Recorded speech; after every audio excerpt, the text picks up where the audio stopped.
Chapter 722, Too Biased in the Little Garden. Yimu Fan didn't have the time to change outfits. The guilt on his face was unconcealable. BBB boss. Yi Wanwan scanned him from head to toe. What happened?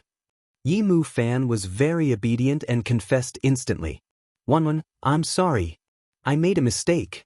Although I did drive a little faster, it was the other party's fault.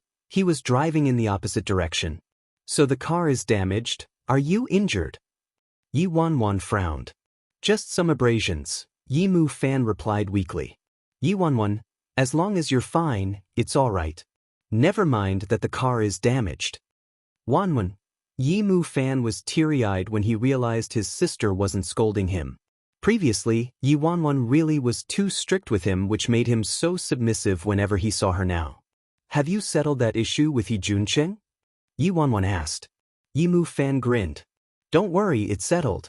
That guy even asked me for evidence just now. Ha, what a joke. Yimu Fan looked at his sister and his eyes lit up. Wanwan, you were right. As long as one has authority, justice can be sought at any time. Actually, there was a period of time when he was filled with hatred, felt that heaven was unfair and felt embittered. After all credit for his efforts was taken by someone else, which nearly caused him to be psychologically imbalanced. Finally, it was Wanwan's words that helped him settle down and focus all his energy on his work. When Yi Wanwan heard that, she looked at Yimu Fan in such high spirits and felt a warmth in her heart. That's good. Let's go home together for dinner tonight. Yimu Fan, all right. That night, Yi Wanwan and Yimu Fan returned home to a table full of dishes prepared by Liang Wanjun. Xiaoting, don't drink so much. Yi Xiaoting was all smiles. It's okay, it's a joyous day today. Seeing Wanwan becoming more sensible and even Mu Fan stabilizing with his career taking off, there was a gratified feeling in his heart that was indescribable. This sense of gratification was incomparable to any of his past achievements. It's Daddy's fault for making the two of you suffer so much. Yi Xiaoting knew very well how challenging the future would be for his two children. Yi Wanwan replied sweetly, Dad, what nonsense. You're the best father in the world. If it wasn't for her, her dad would never be in this state today. In this industry where only benefits mattered, blood relations and love weren't even worth a mention. There weren't many who would do the same as Yi Xiaoting, giving up everything for the sake of his children. Yi Xiaoting looked at his daughter lovingly, but when he looked at his son, his face instantly turned rigid. Rascal, when will you ever change this impulsive character of yours? How many times have I told you to drive slower? Drive slower. You haven't listened to me at all. Look at you. You've damaged such an expensive car. How much did it cost? Yimu Fan held his head when he heard his father's scolding. Here we go again. Yi Wanwan hurriedly said, Daddy, it's the other party's fault for drunk driving, not Gigi's fault. Anyway, we can just get another car if it's damaged. That model is a little dated already, and with Gigi's current status, it's time for a change. Yi Xiaoting nodded. Wanwan's right. Yimu Fan. Tears flowed down Yimu Fan's face. Dad, you're too biased. I say something 100 times and it's pointless, but when Wanwan says something once, you agree instantly. Chapter 723. I am the one with ulterior motives. Liang Wanjun laughed and shook her head. Her eyes were filled with gratitude as she looked at her son and daughter. Sitting and joking around together as a family like this was something she didn't even dare to imagine before. Liang Wanjun seemed to have remembered something when her face darkened slightly and she said hesitantly, Oh right, Xiaoting, Mom called yesterday and asked Mu Fan and Wanwan to go over to the old residence for a meal when they're free. After hearing what Liang Wanjun said, Yimu Fan's face turned frosty. What for? I'm not going. Yi Wanwan glanced at Yimu Fan plainly and said, Mu Fan's quite busy lately, he probably doesn't have time to go over. Maybe next month. Go, remember to get Grandpa and Grandma some gifts these next few days. Pick something nice. Yimu Fan had a change in his tone instantly. Oh, got it. Liang Wanjun couldn't help but burst out in laughter. Yimu Fan was just complaining that his father only listened to Wanwan, but he was doing the same thing too. Although the two elders would never change their opinions of her, She didn't want Wan Wan and Mu Fan to be implicated. With Mu Fan's character, he would easily be taken advantage of by Yi and her mother. Thankfully, Wan Wan could help advise Mu Fan, so Liang Wanjun was much more at ease. Looking at her daughter becoming prettier and more sensible, the feeling in Liang Wanjun's heart felt sweeter than honey, and she asked caringly, "Wan Wan, how are things between you and Ajio?" In order to reassure her parents, Yi Wan Wan nodded repeatedly. "And we're great. School holidays are coming up and we're preparing to travel." When Yi Mu Fan heard that, his face tensed up instantly. "Just the two of you? No way. I'm going as well." "No." Yi Wan Wan rejected him directly. Yi Mu Fan became stern. "Wan Wan, you're too naive, traveling alone with him. That guy must have some ulterior motive." Yi Wan Wan looked disapprovingly at him. "Yes, of course there is an ulterior motive, but I am the one with the ulterior motive, so you aren't allowed to come along." Yi Mu Fan, driving me mad. The next day, the incident at the grand fashion ceremony was reported by the media with added oil and vinegar. 1. Both the media and public were on Yi Mu Fan's side. He was talented, handsome, and occupied a high post, so why would he bother to tarnish a nobody's name? Since he wasn't trying to tarnish He Juncheng's name, that meant it was a fact. At the office, Yi Wan Wan was flipping through a pile of documents about identifying precious stones when a knock came at the door. "Come in." "Director Yi." Upon seeing who it was, Yi Wan Wan's eyes flashed subtly. "Manju, take a seat. Is something the matter?" Meeting the man's eyes, Shen Manju blushed a little and stood there hesitating for a long while before she finally said shyly, "That, Director Yi, Felix, did he help me pass something to you?" Yi Wan Wan's fingers lightly rapped against the shiny desk and said, "Your number?" Shen Manju's face turned redder and she whined, "I've been waiting all night and didn't get any call." "Director Yi, do you dislike me that much?" Yi Wan Wan coughed lightly and pinched her brows. She wasn't very experienced at rejecting girls. Obviously, it was also impossible for her to have any experience with that. It was simpler with men. She could just speak her mind without any psychological barriers, but this other party now was a cute and delicate girl. Once she put herself in her shoes and thought about it, it would truly be too ruthless to reject her directly. Chapter 724, Hubby, look here. Yi Wan Wan thought long and hard about her rejection speech and finally said, "Manju, you're a great girl." Shin Manju felt worse. "Don't give me that C or asterisk P." Yi Wan Wan, At this current moment, the entrance of dazzling media was surrounded by fans. A 7-seater car stopped at the entrance and a youth in a black western suit stepped out of the car. Luo Chen had always been fond of dressing himself up in campus-style clothes and appearing in white shirts and jeans. Ever since Yi Mu Fan had taken over, Luo Chen's style had started to shift towards a more mature style of dress. He was currently dressed in a classic uniform, causing his fans' blood to boil. "Ah! Luo Chen, Luo Chen, Luo Chen. Luo Chen, I love you. My only love, my Chen.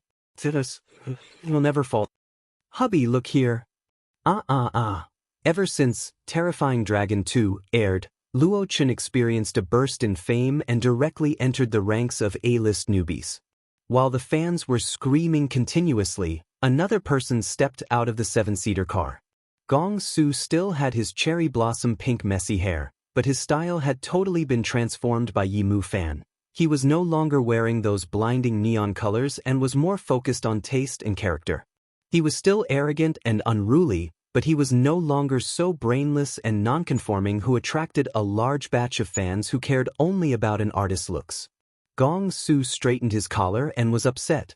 "TSK, fans these days are lacking in class, huh? What's so nice about a face with facial paralysis?" After speaking, he smiled and greeted his fans. "Hi." His smile was even more dazzling than the sun. His little canine tooth was explosively adorable and carried a hint of seduction. Gong Su. Too cute. I want to make babies with you. Oh God. I'm going to faint." After receiving some enthusiastic shrieks from his fans, Gong Su was finally satisfied. "You two ancestors. Come in quickly. Otherwise, security won't be able to hold them back anymore." Xiao Qing and Dong Zai hurriedly ushered these two people into the company building. Gong Su and Luo Chen looked at each other but didn't speak at all. They took the private lift together. Gong Su didn't like knocking before he entered. When they arrived at the door of Yi Wanwan's office, he directly pushed the door open. I'm back. In the next second, everyone at the door saw Shen Manju and Yi Wanwan hugging. Gong Su, Luo Chen, for pairs of eyes looked at each other in dismay. Sorry for interrupting. Gong Su was the fastest to return to his senses and he slammed the door shut immediately. Oh, damn, that's exciting At the moment the door was shut, Gong Su began howling and attempted to peep through the gap of the door excitedly. Behind him, Luo Chen furrowed his brows and obviously disapproved of Gong Su's behavior. Sensing Luo Chen's contemptuous gaze on him, Gong Su rolled his eyes at him. Bloody fake, stop pretending. Don't you want to know what's going on inside? My curiosity's exploding. Damn. What's going on? Isn't Yi Ji gay? Why would he and Shen Manju, At the same time, in the office, Yi Wanwan was extremely troubled. She didn't even have to think to know how Gong Su would misunderstand what he just saw. Actually, nothing happened just now. Shen Manju was a little emotional after being rejected by her, so she pounced on her for a hug. She wasn't prepared for this at all. Who'd have known that at this very moment, Gong Su would suddenly push the door open? 1. Stars in Chinese is Xing Qin, so that's why one of Luo Chen's fans chanted that phrase. Chapter 725. The type of girls he likes. Sorry. Did I cause trouble for you? Shen Manju was apologetic. Don't worry, I'll explain. Yi Wanwan handed her a piece of tissue. After some time, Shen Manju came out of the office. Gong Su was anxiously waiting and once he saw her walking out, he acted like a robber and pulled her to a quiet corner. I didn't know Shen Manju has a crush on Yij. Shen Manju had just gotten rejected, so she was in a bad mood and glared at him. Can't I? Sure, of course you can. My Yiji is so dashing that even I was moved. It's very normal for you to have a crush on him. So how's the progress? Gong Su tried fishing for juicy gossip. Shen Manju's face fell. Just by looking at her expression he knew things hadn't gone well. Director Yi isn't interested in women at all. Gong Su, hearing Shen Manju's complaining, Gong Su thought, of course, because he likes men, silly. Gong Su's eyes shifted. He seemed to have thought of something as he revealed a sinister smile. That's a good sign. Now that there are more and more chicks falling for Yi, there's a chance of pulling him back, right? I really dislike that man with an eerie aura. He's not compatible with Yiji at all. With that thought, Gong Su turned to Shen Manju and asked sincerely, Manju, do you know how to win Yiji over? The dejected Shen Manju immediately looked at him. You have a way? Gong Su patted his chest and said proudly, of course. I'm the most favored artist working with Yi. I know what he likes. Luo Chen. Gong Su stared at Luo Chen and exclaimed, what? Do you have something to say? He looked like he wouldn't accept a rebuttal even if Luo Chen disagreed with what he said. Luo Chen glanced at him plainly, unconcerned. However, he turned towards Gong Su subconsciously and wanted to know the answer as well. What Yi likes? I really have no idea. What types of girls does Yi Ji like? Quick, tell me. Shen Manju urged him impatiently. Gong Su swept his gaze over her and said leisurely, tell me how you chased him first. Shen Manju's face reddened once again. I got Felix to pass my number to him, Gong Su. Then what else? Shen Manju. Then I kept waiting for his call but in the end I didn't get anything, so I came over to see him this morning. Gong Su, who was waiting for something juicier, blinked and was disappointed. That's all? Nothing else? Shen Manju stomped her feet. What else do you want? It already took me a lot of guts to ask Felix to pull some strings for me, okay? Gong Su sighed and kept shaking his head.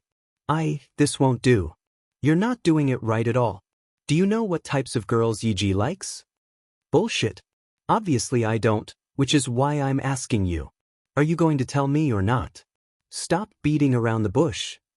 Shen Manju said, displeased. Come over. I'll tell you. Gong Su beckoned her with his index finger. Shen Manju immediately leaned over. Gong Su dragged his words and said mysteriously, "Let me tell you, he likes girls who are unrestrained. The more unrestrained, forward and open, the better." Shen Manju, Luo Chen, who acted like he didn't care but was eavesdropping. Shen Manju was stunned for a second and asked doubtfully, You sure? Judging by Director Ye's character, he should prefer the sweet, cute, innocent and reserved type, right? Chapter 726. Why is she here again? Gong Su said firmly. Wrong. Completely wrong. That's why you failed. Get it?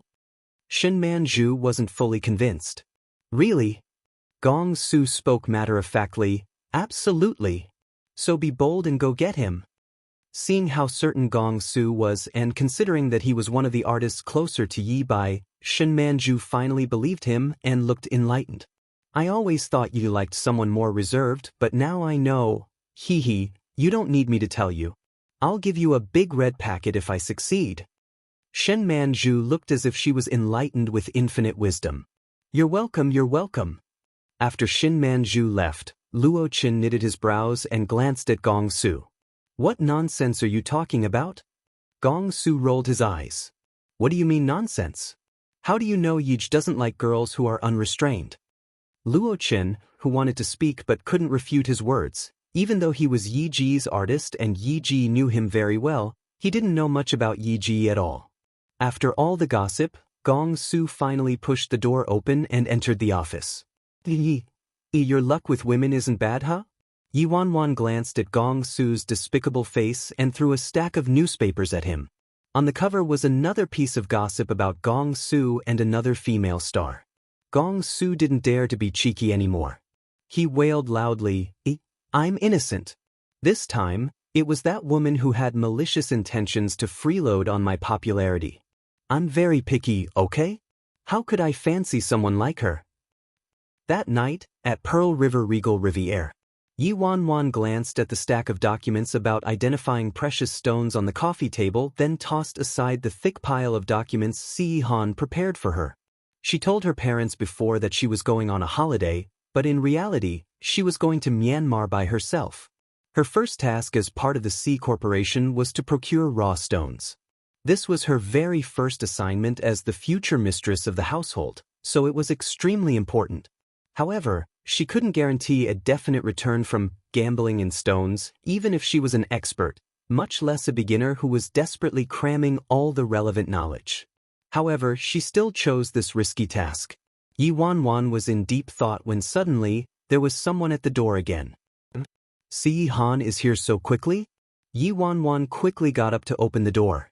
In the end, the moment she pulled open the door, she realized the person wasn't Si Han but Shen Manju.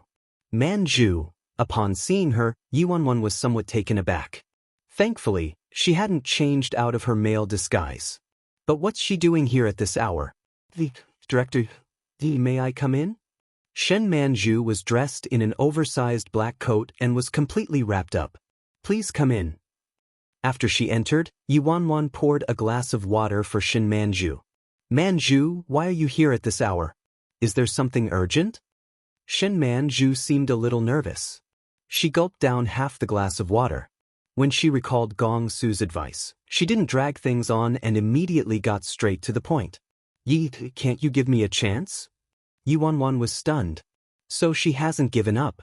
But I already made things so clear today. Why is she here again? A hint of suspicion flashed across Yi Wanwan's face and she said patiently, Manju, you should know my principles. Chapter 727. Please keep your clothes on. Shen Manju nodded continuously. I know.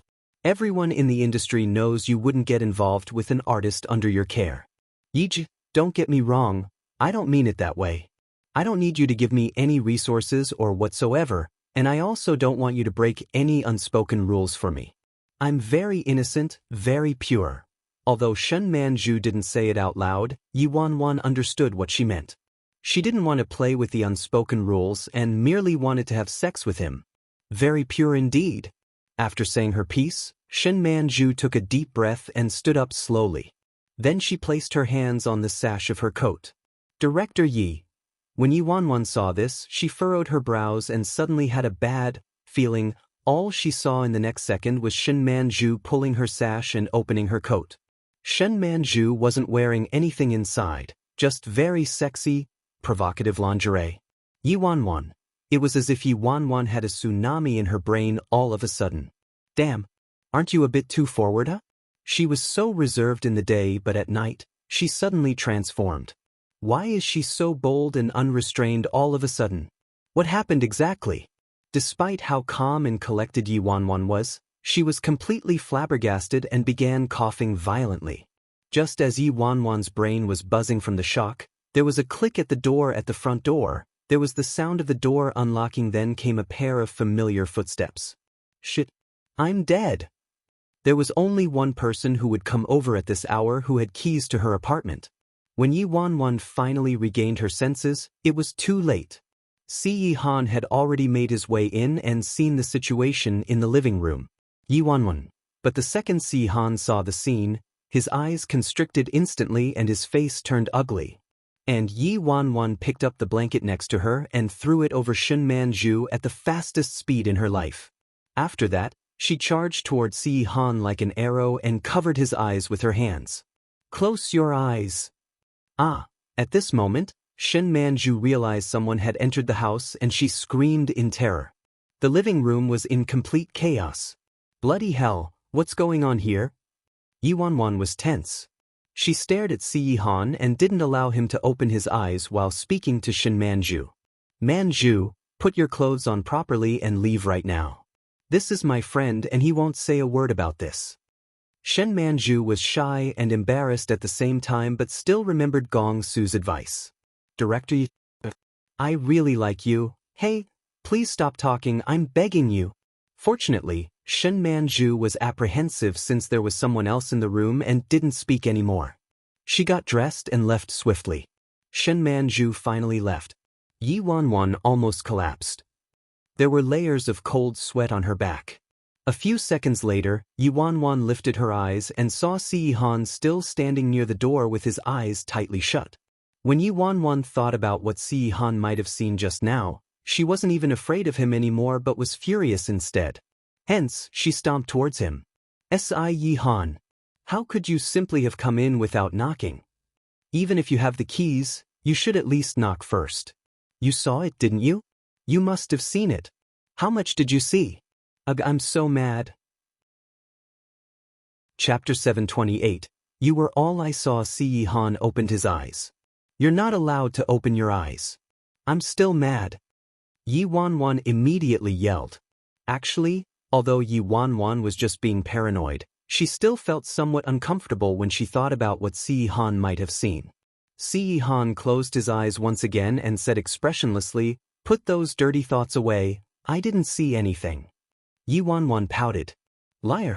You obviously saw it. If he didn't see anything, why did he look so terrifying just now? He's obviously lying while looking straight at me. Oh, wrong, his eyes are shut? The way Si Han stood there with his eyes shut really caused her to be lost in wild thoughts. Yi Wanwan was entertaining the ridiculous thoughts in her head.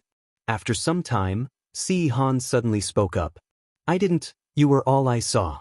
Actually, he should be the mad one since he saw a woman at Yi Wanwan's house in this manner at this hour. In the end, this girl turned the tables and accused him first. Also, that nervous little face immediately made all his anger dissipate. This was the very first time she was jealous. Even when he knew this might be her tactic of getting out of trouble and he wasn't sure if she was just pretending to be angry, his heart couldn't help but feel moved by her. Hearing that, Yi Wanwan was shocked. Whoa, you actually used some words of endearment. I can't see anybody else except you? What an accomplishment. Alright then, since it's the first time Si Han said something so direct and sweet, I'll give him some face. Yi Wanwan was about to act gracious and forgiving, but in the next second, she saw Si Han opening his eyes. His cold and threatening gaze landed on her face. So, explain. Yi Wanwan looked at the great devil who had suddenly turned hostile and started his interrogation. Really? I can only be moved for less than a second. Yi Wanwan didn't dare to move at all as she stood there, struggling. Baby, you won't get jealous even with women, right? Si Han's expression already gave the answer to her question. There's nothing he wouldn't be jealous of. Yi Wanwan tried to reason things out with him. You can't blame me for this. I swear I've already rejected her today and I don't know why she changed tactics all of a sudden. Anyway, I don't have that function. What can I do with her even if she seduced me? Also, because you were rude and didn't know, you saw another woman's body, I'm mad about this, so we're even, okay? Hearing Yi Wanwan saying that she was also mad, Si Han's face turned gentler. Sweeping his eyes across the scattered documents all over the living room, he asked, We'll be setting off the day after tomorrow. Are you ready? Yi Wanwan coughed lightly. More or less. Si Han took a seat on the sofa, then picked up a technical book. Finished reading. He looked as if he wanted to cram everything into her head. Yi Wanwan gave a look of pain and anguish. Not yet.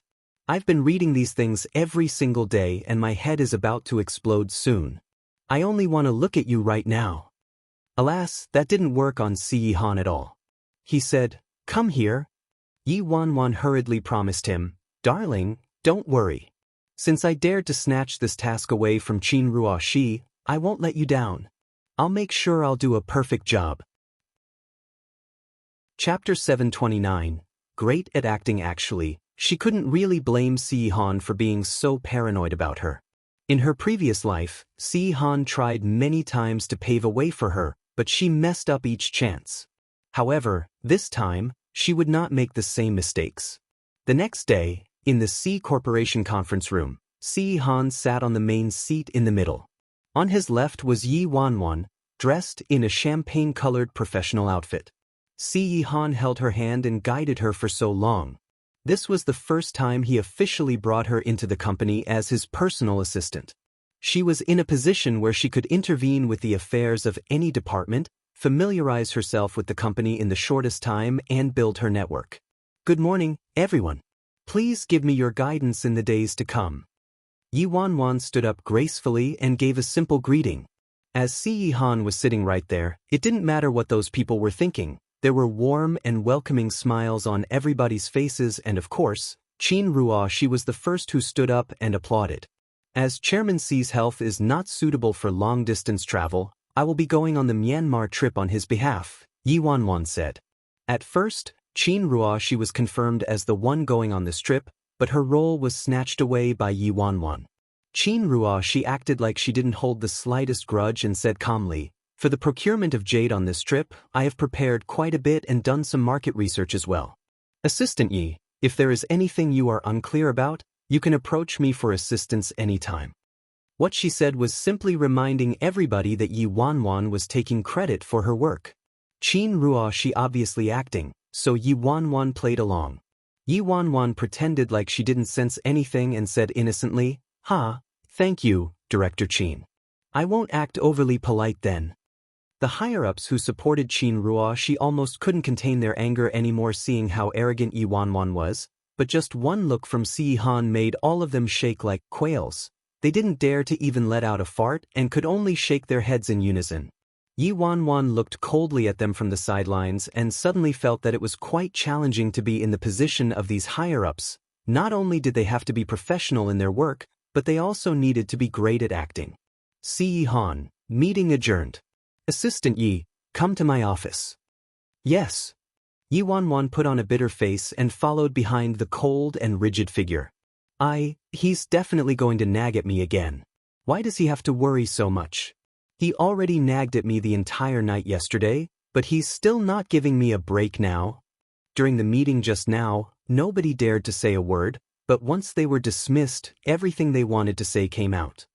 Director Qin was simply forced aside just like that by that vixen? Just look at the way she acts, any man would fall for it, including our boss. Even if boss likes her, he didn't have to be so biased, right? Director Qin was supposed to be the one going on the Myanmar trip, but the vixen just came in and snatched someone's job away. Director Qin grew up with boss, so obviously Yi Wanwan would want to oppose her. TSK Tisk. Late at night, Qin residence. In the yard, there was a low vintage coffee table and a cushion next to it. Qin Ruoshi was kneeling on the cushion making some tea. Seeing how unmoving Qin Ruoshi was, a certain someone couldn't contain his anger. Miss Ruoshi, that woman is stretching her arm longer and longer. She even started to meddle with the company's affairs now and snatch the job from your hands on purpose? This is too much. Yuan Sheng's face darkened. Miss Ruoshi, I've already checked that the woman doesn't know a thing about precious stones, yet she dared to boast and volunteered for the job shamelessly. We have to play some tricks to cause her to mess things up. When the time comes. Chapter 730, You'll be satisfied for sure. Qin Ruoshi looked at him plainly and ordered him, You're not allowed to do anything.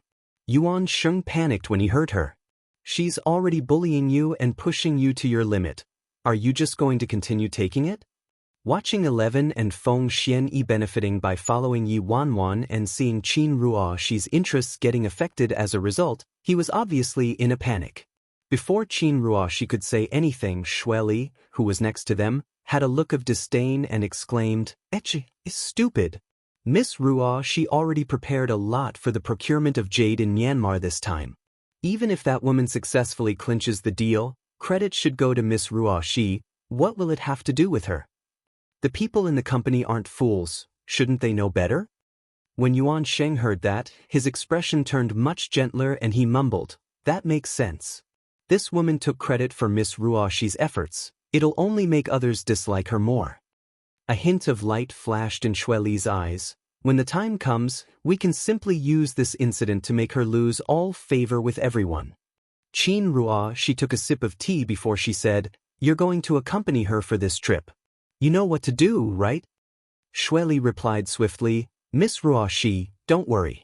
You'll be satisfied for sure. In the blink of an eye, it was the day of the trip. At the enormous airport, Yi Wanwan, Feng Xianyi and a group of people were waiting for their flight. For this Myanmar trip, aside from Shueli and the group of jade experts, Feng Xianyi, 11 and over 10 members from the dark team were going as well. As the schedule for this trip was quite rushed and scheduled at the last minute, Yi Wanwan and the others didn't have time to charter a flight. After waiting for about half an hour, Yi Wanwan and the others boarded the plane bound for Myanmar. Aside from Yi Wanwan and her entourage, there was also a middle-aged couple and a little boy around the age of 11 or 12 on board. It would take about 5 hours to travel from Imperial City to Myanmar. After Yi Wanwan took a seat on the plane, she looked out the window as the engines roared and the plane took off. All she saw was the vast sky as lethargy slowly overwhelmed her. She shut her eyes and in that moment of darkness, memories from her previous life surfaced in her head. In her previous life, Si Han didn't go on this Myanmar trip due to his weakening body as well. Instead, Qin Ruoshi went on his behalf. Qin Ruoshi was very well versed in the investment of precious stones. Plus, she went to Myanmar on Si Han's behalf to invest in precious stones, so in her previous life, Qin Ruoshi did a lot of research on the market prices of precious stones in Myanmar before she set off. It could be said that before Qin Ruoshi set off on the Myanmar trip, she was filled with confidence, but nobody expected that. There were some fluctuations in the precious stone market in Myanmar, and although Qin Ruoshi made ample preparations, she still ended up with losses. Yi Wanwan couldn't really recall the specific details of what happened.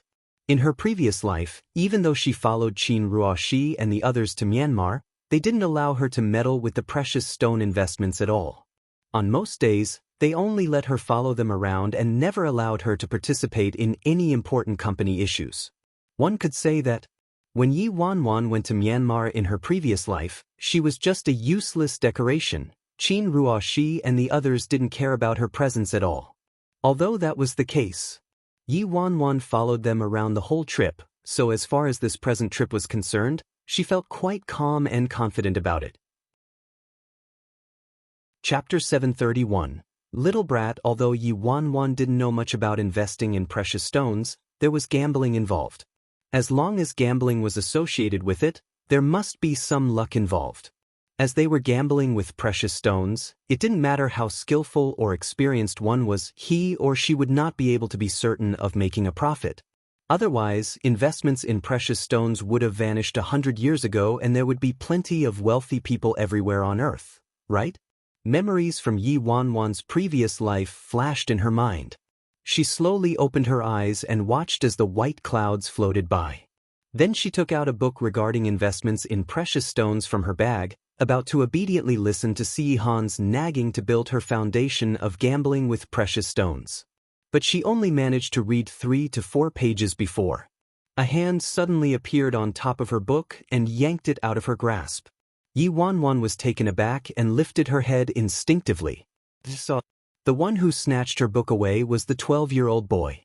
The little boy didn't look guilty at all. He took the book and swaggered back to his seat.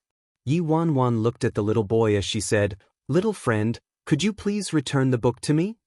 "Why should I?" The little boy turned around and glared at Yi Wanwan apathetically. Yi Wanwan was somewhat speechless by this little boy's glare. She had already read many rumors regarding little brats on Weibo and didn't expect to actually meet a living one today. She already discussed having children with Si Han, so nobody could really blame her for not being exceptionally fond of those creatures. He brazenly took away a stranger's book, yet he wasn't the least bit apologetic and even thought he was doing the right thing. In addition, the middle-aged couple seated at the side paid no attention to the boy's conduct. They didn't do anything to stop him and didn't bother explaining or apologizing to Yi Wanwan either. "Are you his guardians?" Yi Wanwan frowned and looked at the middle-aged couple. "What is it?" The middle-aged lady with a slightly plump figure, slitted eyes, and light eyebrows looked at Yi Wanwan, annoyed. "Your child took my book," Yi Wanwan said. Hearing that, the middle-aged woman pouted disdainfully, glanced at the book her brat had taken and said disapprovingly, "It's just a book and you're a grown-up.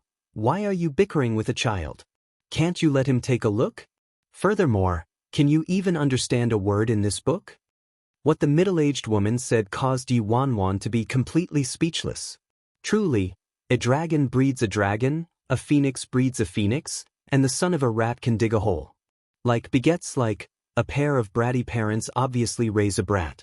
Before Yi Wanwan could speak, 11 left his seat instantly.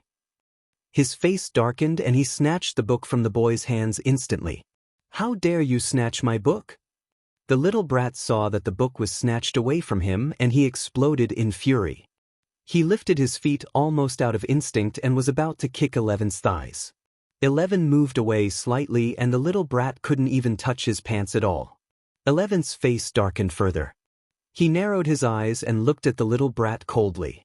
Who brought up such an uncultured thing? Chapter 732, An atrocious encounter after being yelled at by 11, the little brat was stunned and wasn't apologetic at all. He turned around directly with an aggrieved face and pounced into the middle-aged woman's arms. "Mommy! He yelled at me. What are you doing?" Watching her son being bullied, the middle-aged woman didn't care who was in the wrong and stood up immediately. She shoved 11's left shoulder. "You're a grown man. How dare you bully a little kid? You son of a bitch." "What little kid? This child is over 10 years old. How is he a little kid? Push me once more and I'll beat you up." A cold light flashed in 11's eyes. Although he didn't ever hit women, this thing in front of him wasn't really considered a woman, right? If he had known this would happen, he would have chartered a private jet over, but Miss Wanwan was still establishing her place in the company and trying to gain favor, so she couldn't be too particular. Otherwise, it would cause some tongues to wag. "Hit me!" The middle-aged woman screeched. "All of you big and bulky men actually want to beat up a helpless woman and child? Are you guys shameless or what? Come on, try hitting me, yeah? What despicable being are you, bullying a woman and a child?"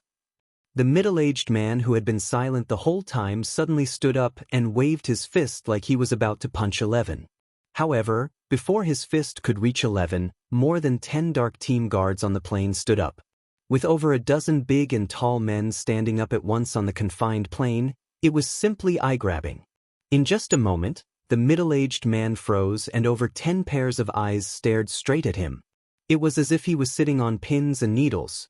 The middle-aged man had his fist frozen in the air and failed to move at all. Their bickering attracted the attention of a flight attendant immediately. Seeing that there was a situation on the plane, the flight attendant rushed over and persuaded them to stop gently, putting an end to the fight.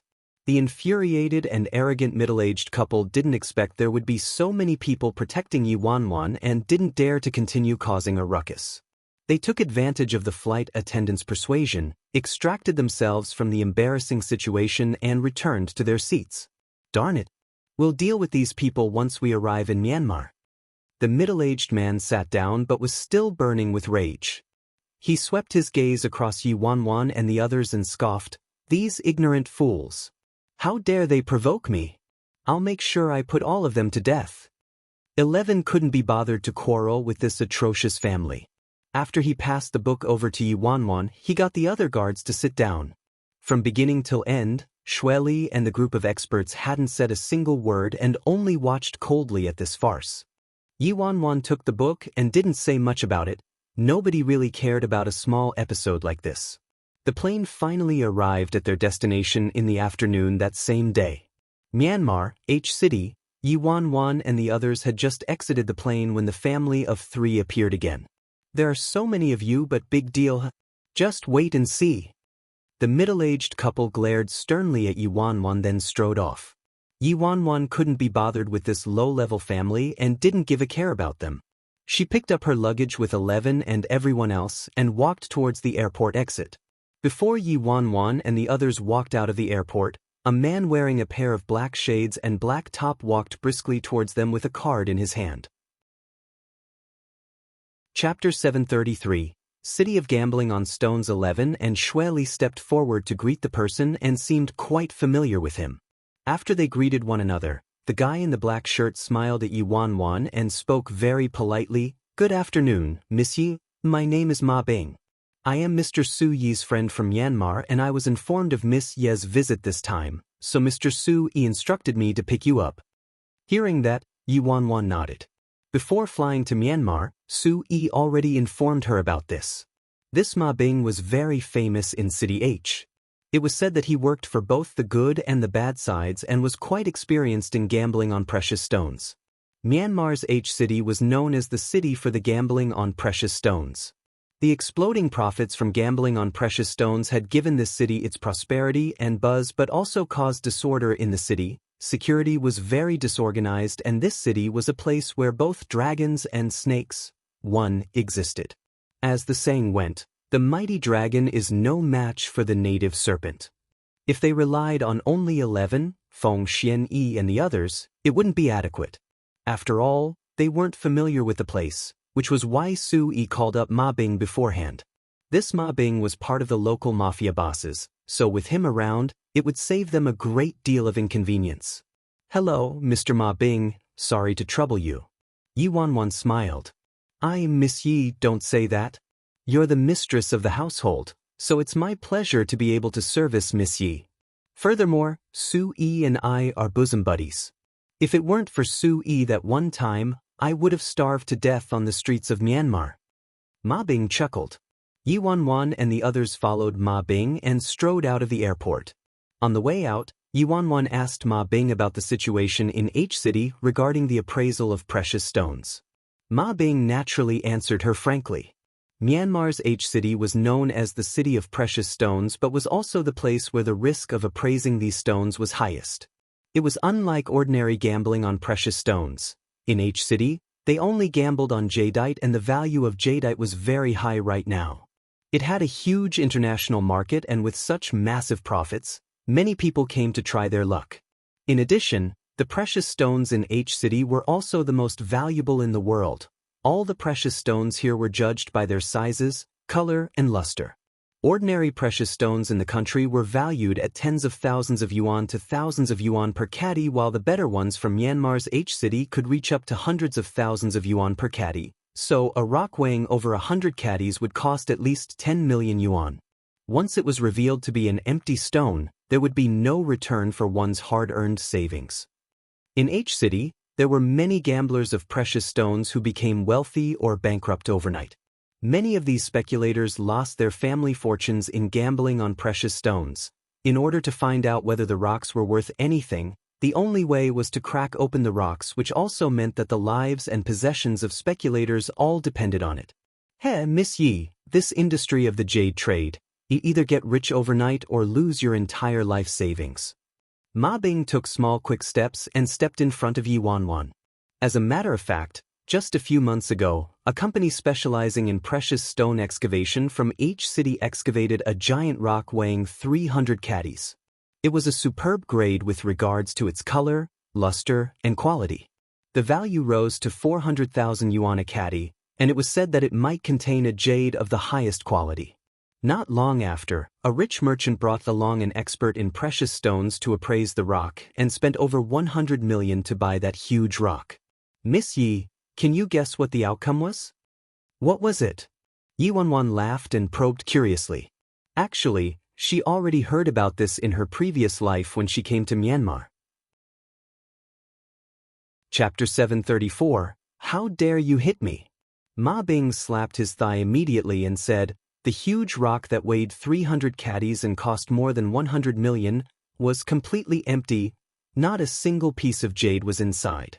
That rich merchant leaped off from the roof of a 30-story building that very day. That fall was, Yi Wanwan felt very helpless about this as well. This was the case with gambling on precious stones. Even if one had an exceedingly specialized strategy, they couldn't determine whether profits would be made. Of course, that was a good thing for ordinary folks. In H City, there were many similar cases to that rich merchant. In her previous life, how much preparation did Qin Ruoshi do? Alas, Qin Ruoshi still returned home with nothing. If it wasn't for the strong capital the Si family had, this massive loss would have caused utter despair and death if it happened to other rich businessmen. Ma Bing kept talking to Yi Wanwan about the events happening in H City and led them to the best hotel in the city. After ensuring that everything was settled, Ma Bing left. Yi Wanwan let Feng Xianyi, 11, and the others rest for a day. When Yi Wanwan entered her hotel room, she unpacked her luggage and stood at the floor-to-ceiling window. She had some thoughts running in her mind as she looked at the heavy traffic beneath the tall building. In Myanmar's H City, aside from being relatively more developed in the jade trade, it was also much more chaotic. The northern part of Myanmar's H City was considered a sensitive area with quite a number of militants. In such a chaotic city, there were great opportunities. It could be described as having gold littered everywhere, but just one slightly careless mistake could cause you to be buried in this foreign land. With the coexistence of both danger and opportunities, many speculators found it to be a great place.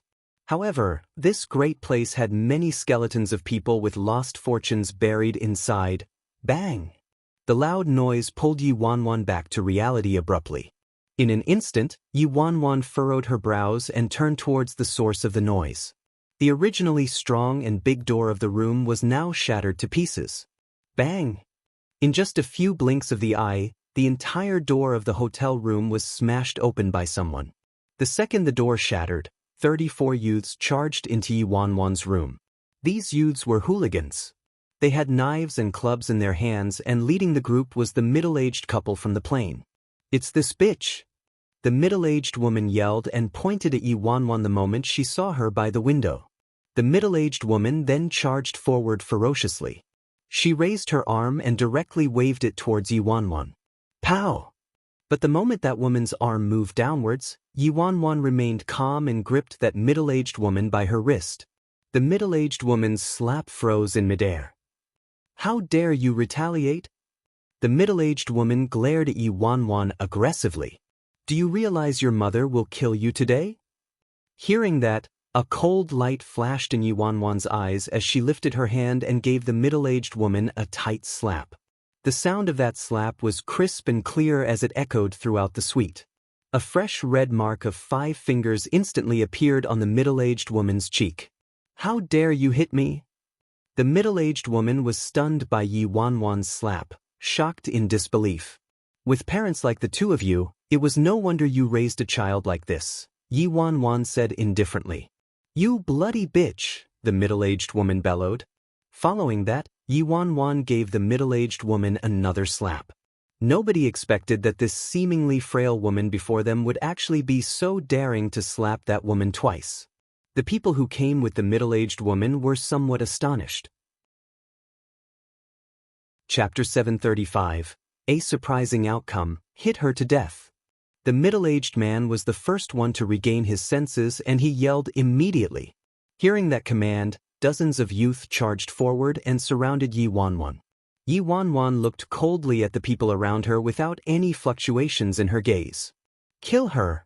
The middle-aged woman covered her swollen cheek and screamed. "This woman actually dared to hit me."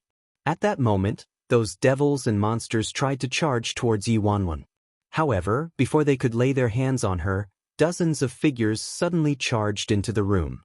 11, Feng Xian-yi and over 10 dark team guards rushed into the room and looked at the people surrounding Yi Wanwan. 11's face turned gloomy. His room was right next to Yi Wanwan's, and when he heard a commotion earlier, he felt something wasn't right, so he brought his men and rushed over instantly. However, he didn't expect that it would be that atrocious couple from the plane with an entourage this time. 11 roared, "Are you guys courting death?" The middle-aged man saw the people who rushed into the room and was completely fearless. Instead, he chuckled, "Courting death? I think all of you garbage are the ones courting death. This is Myanmar's H-City. It's my territory. Who do you think you are? If you're a dragon, you have to bow down to me. If you're a tiger, you have to lie down for me." The young men brought over by the middle-aged man looked at 11 and the others and scoffed at them. This group of foolish foreigners still had no idea who this middle-aged man was. He was said to be the spy that housekeeper Su-yi from the C family in Country Z planted in Myanmar H-City. He held quite a bit of power in H-City. This group of foreigners was really unlucky. Of all people, they chose to provoke this middle-aged man. Weren't they the ones courting death, huh? 11 narrowed his eyes. He looked at the arrogant middle-aged man and his expression darkened. "Beat them up." 11 disregarded everything as he brought the dark team guards forward and charged towards the other group. These dark team guards underwent training while those young gangsters were merely a mob. They were completely unable to hold back the dark team guards at all. Before half a minute was up, those young gangsters were all on the ground and howling in agony. There was no way they still had the slightest bit of arrogance now. Seeing the dozens of people knocked down in the blink of an eye, the joyful smiles on the middle-aged couple's faces immediately froze and cracked. "They're all trained." The middle-aged man was in a daze. Each one of their enemies was highly skilled while they brought a bunch of young gangsters. They were completely pressed to the ground with a finger and weren't able to fight back at all, much less rebel. At that moment, the middle-aged woman screamed at them with her high-pitched voice. "You guys are blind. We belong to the C family from Country Z. Come and touch us if you dare." The moment that woman's voice resounded, 11 and the others were flabbergasted. "Country C family?" The middle-aged woman thought the C family's name had subdued 11 and the others. She immediately raised her chin towards the middle-aged man delightfully. The middle-aged man recovered the arrogance he had before and sneered at 11. "I don't care who you guys are. As long as you've offended me, there will be no good fortune for any of you." However, 11 and the others looked at this couple with an even more bizarre expression.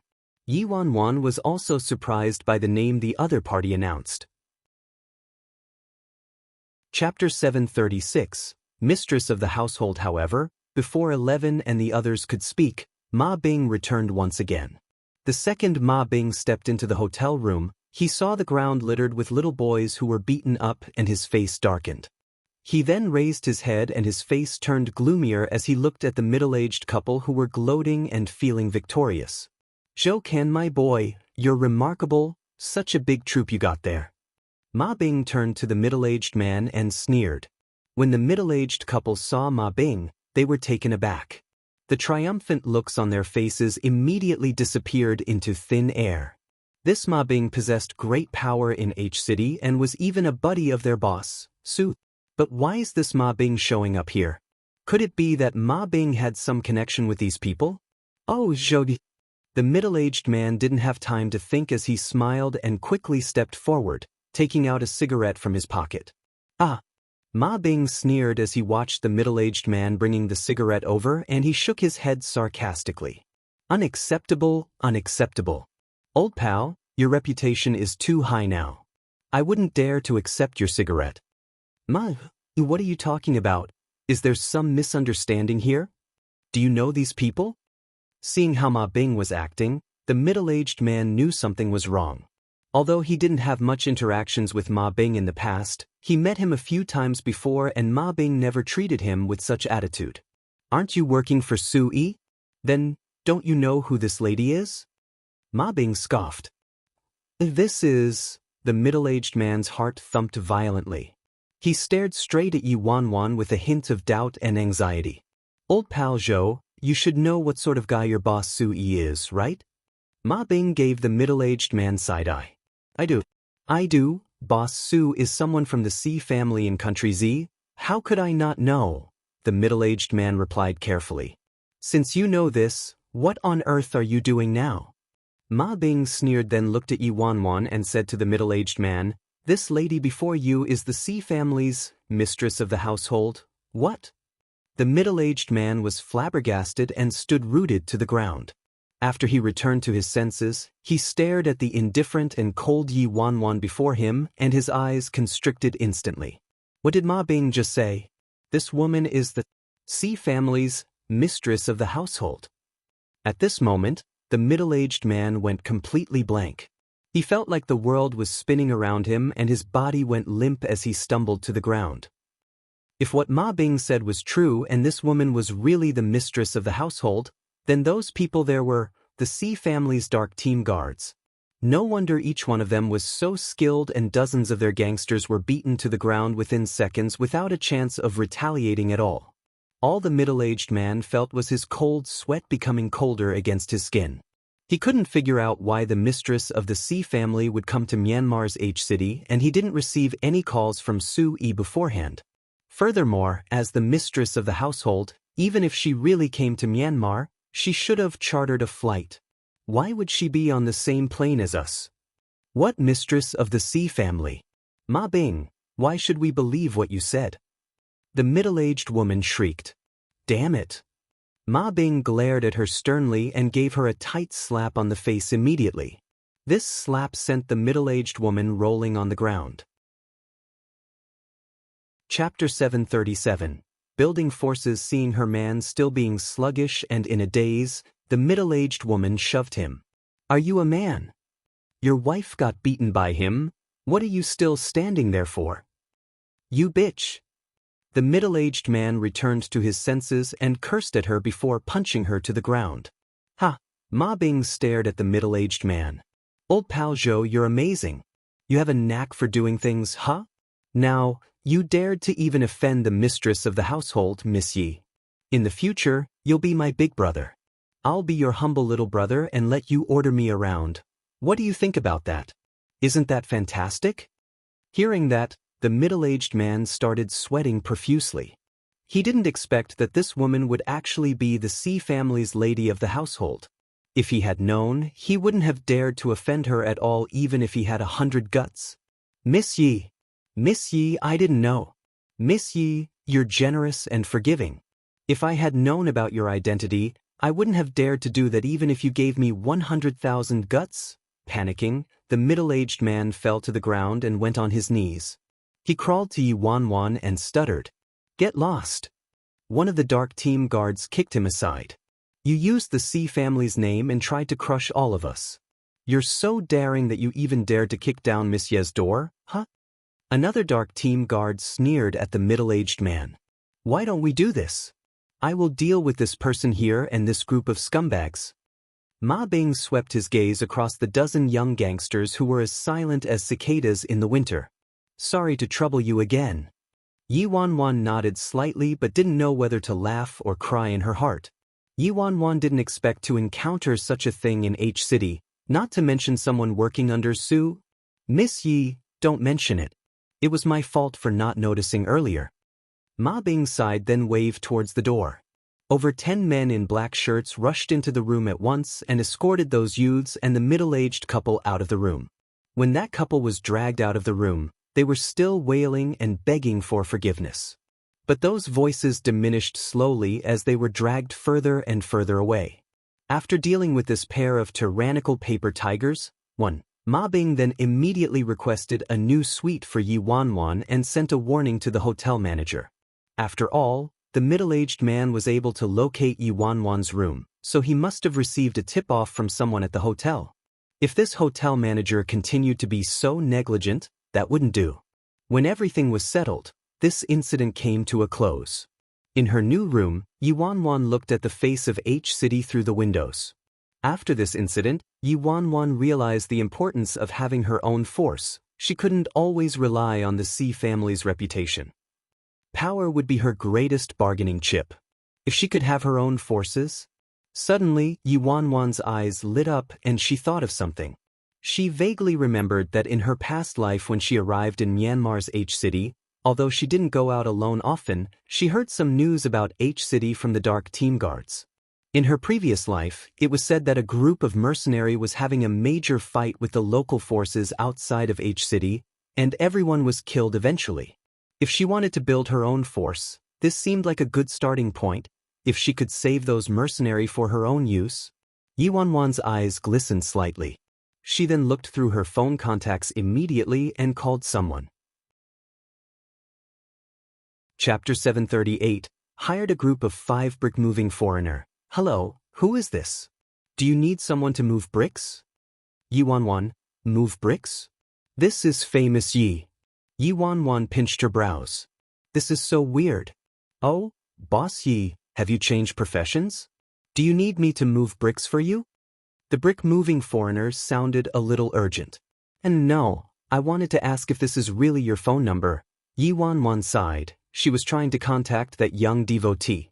Oh, this isn't my phone. The brick-moving foreigner shouted, Godly Rod, you have a call. Your mother. What are you doing with my phone? What if I can't find my phone and a client wants me to read his or her fortune?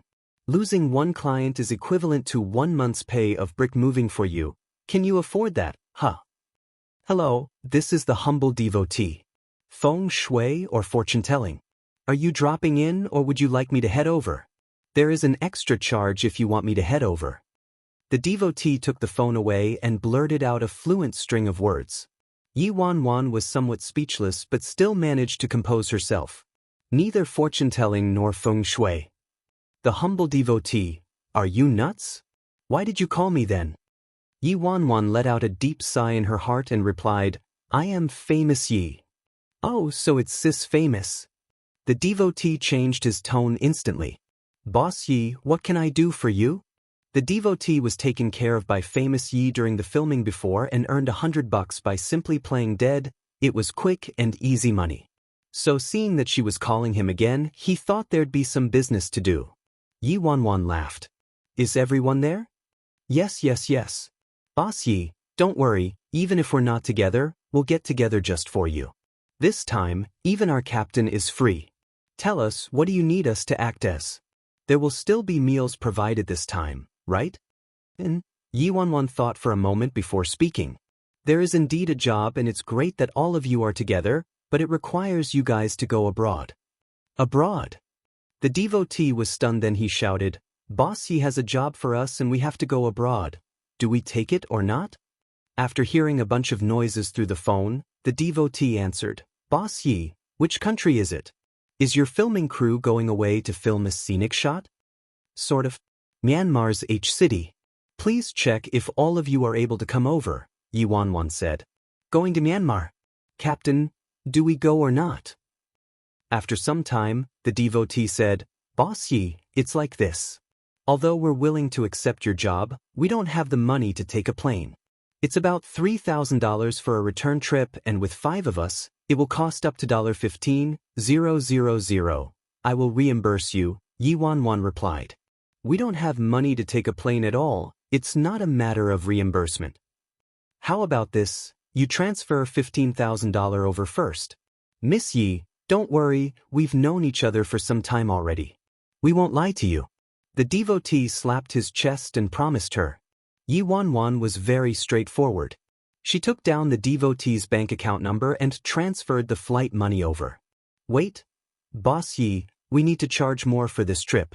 Aside from the reimbursement of the plane tickets, you have to pay for our meals and lodging. Also, we require at least $1,000 per person. Otherwise, we won't be going. The devotee sounded very confident and self-righteous. The corners of Yi Wanwan's lips twitched. He actually requested a higher fee when I've already transferred the money for the flight, so I don't really have a choice, right? Chapter 739. Little Devil's Video Call. Sure, I agree to all your requests. In addition, on top of the $1,000 each of you will be receiving, I'll pay all of you an additional $1,000, Yi Wanwan said. You'll pay an additional $1,000 for each person or? The devotee asked uncertainly. Each person. Yi Wanwan was helpless. She felt like she wasn't suited to discuss business with these people and talking to them was exhausting. Boss Yi, you're so generous. Don't worry, leave it to us. Just say the word and we'll make sure to do a splendid job. The corners of Yi Wanwan's mouth twitched. After she gave the detailed address to the devotee, she hurriedly ended the call. She had to say that these 5 people were extremely efficient. They arrived at H City the very next morning and found their way to the hotel without needing Yi Wanwan to fetch them from the airport. Famous, we meet again. Nameless Nye was dressed in a casual and relaxed outfit. Although his clothes were very cheap, they looked quite decent when he was wearing them and made him look very nice. Spray of Flowers was still gorgeously dressed, following behind Nameless Nye with jolting buttocks. The moment they arrived at Yi Wanwan's room, the beautiful iceberg man, who was carrying a coffin, laid on the floor immediately. Hubby, get up. You don't have to pretend to be a dead person in front of Boss Yi, Spray of Flowers said to the beautiful iceberg man. However, the beautiful iceberg man didn't seem to have any intention of getting up. Stand up right now. Don't you have any bones? Nameless Nye ordered. Being chided like that by Nameless Nye, the beautiful iceberg man crawled up reluctantly from the floor. Boss Yi, they're ill-disciplined. Sorry about that. Nameless Nye was embarrassed. Oh, that's fine, I'm used to it. Yi Wanwan didn't find it strange at all. Seeing that beautiful iceberg man, Yi Wanwan couldn't help but feel curious. How did this man actually convince the hotel staff to allow him to bring a coffin in? Boss Yi, what do you have for us this time? Nameless Nye sat down on the sofa and crossed his legs, acting like a successful man there to talk business. Hey, your ancestor is video calling. Before Yi Wanwan could speak, Nameless Nye's phone started ringing and the ringtone was simply out of this world. After he heard this ringtone, Nameless Nye's expression instantly changed while the devotee, Spray of Flowers, and everyone else turned to look at each other. That ancestor again. So sorry. Nameless Nye smiled apologetically at Yi Wanwan before answering the video call. From the corners of Yi Wanwan's eyes, she could see that on Nameless Nye's screen was a little boy dressed in a black British custom suit, sitting in a mansion. What a beautiful child. As a person who cared a lot about appearances, Yi Wanwan was immediately drawn in by the little boy in the video call. The little boy's face seemed to be decorated with white powder and carved out of jade. There wasn't a single spot that wasn't beautiful and delicate on his face. However, he was expressionless and had an indifferent little face. It seemed incompatible with his age. Yi Wanwan stood behind Nameless Nye and sized up the little boy out of curiosity. In the next few seconds, their eyes met. The moment they looked at each other, Yi Wanwan suddenly realized one thing. Why does this child look so familiar? Yi Wanwan thought about it while looking at the little boy in the video call. She kept staring at him and suddenly she froze. This demeanor, this attitude, his little expressionless face and the way he's acting like he's above common mortals. He seems to be a mini version of Si Han. Amazing. Chapter 740. Are you my mother? Are you my mother? The little boy's eyes, which didn't move initially, began forming small ripples. What? Your mother? Yi Wanwan was taken aback by the little boy's question. I'm not even married yet, okay? How could I have a son your age? However, I really don't mind having such a beautiful little boy, my little ancestor. Please don't spout nonsense. This is my client, not your mother. Nameless Nye panicked. After hearing what Nameless Nye said, the little boy's eyes returned to its original calm state. So you're saying you haven't found my mother yet? The little boy stared at Nameless Nye. The corners of his lips lifted upwards, revealing a terrifying aura. You can say that, but we have some leads. Nameless Nye felt meek when he saw the smile on this little ancestor's face. This is the 10th time you're saying this, the little boy replied indifferently. Cough cough. Don't be anxious, Uncle will definitely find a mother for you. Nameless Nye sighed. So you're planning to simply find a woman to mess with me, the little boy said. Before Nameless Nye could continue, the little boy interrupted him and said coldly, I will be going to Country Z personally in a few days' time, so you better find my parents before then. If I really go over, I'm afraid you'll have a serious mental breakdown. The little boy didn't give Nameless Nye a chance to reply. He merely glanced at Yi Wanwan, who was behind Nameless Nye, and ended the video call silently. Yi Wanwan wanted to take a few more glances but realized the video call had ended. This little doll wasn't big at all, but the aura around him was 1.8 meters wide. Your son? Yi Wanwan asked. After asking, Yi Wanwan stared at Nameless Nye and found it quite strange. She couldn't tell that this unreliable captain actually had such a beautiful son. He was really beautiful, really adorable. Nameless Nye was rendered speechless by her question. If I had such a scary son, I'd rather die. He's my younger sister's son, Nameless Nye replied. Then, shouldn't he recognize his own mother? Yi Wanwan thought it was quite weird since the little boy looked straight at her and called her mommy. How could he not recognize his own mother? Nameless Nye sighed and patted his head. It's a long story. It was as if he didn't have anyone to rant to normally. Nameless Nye grabbed Yi Wanwan and spewed out a stomachful of bitter complaints. Like me, my sister left home at a young age and at first, our family arranged a marriage for her, but who knew she would refuse to return home and even found a wild man on the outside. She disappeared right after giving birth. Not only does this little brat not know who his mother is, but he doesn't even know what his father looks like. Yi Wanwan. This set of parents is really amazing to be able to hide from their own son. It's quite a feat. Famous Yi, you don't know how difficult this child is. He's smart and terrifying. Nameless Nye looked as if he was about to cry. If that little devil is really coming over in a few days' time and Worryless Nye is still not found, I'm going to be in deep trouble. All of a sudden, Nameless Nye had an idea. He stared at Yi Wanwan and his eyes glistened. Famous Yi, could you do me a favor? Seeing Nameless Nye's desperate expression, Yi Wanwan replied without hesitation, I've got no money. I'm not lending. Chapter 741. Having a son all of a sudden? Nameless Nye, no. I'm asking you to pretend to be my younger sister. Hearing that, Yi Wanwan was stunned and suddenly realized what Nameless Nye was planning to do. She smiled. You're not asking me to pretend to be your nephew's mom, are you? Yes, yes, yes. Nameless Nye nodded his head vigorously. That's exactly what I meant. The corners of Yi Wanwan's mouth twitched. In this day and age, it's okay to even impersonate someone's mother, huh? It must be really hard on this uncle for having to go to this extent.